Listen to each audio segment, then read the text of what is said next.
2013 সালে সাভারের রানা প্লাজা ধসে যাওয়ায় ওখান থেকে বেঁচে ফেরা নাসিমা বেগম তার মৃত্যু হলো অবশেষে দৌলতদিয়ায় বাস ডোবার ঘটনায়।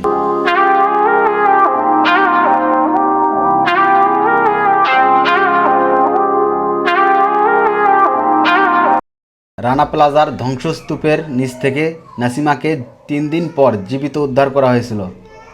তারপর তারা গ্রামে বসবাস করে, কয়েক বছর গ্রামে বসবাস করে, কিন্তু নাসিমার স্বামী মারা যাওয়ার পর তাকে আবার ঢাকায় আসতে হয়েছিল চাকরির খোঁজে।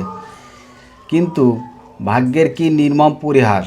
25শে মার্চ ঢাকা ফেরার পথে দৌলতদিয়া ফেরিঘাটে বাস ডুবে নাসিমা এবং তার পরিবারের 4 জন একই সাথে মারা যায়।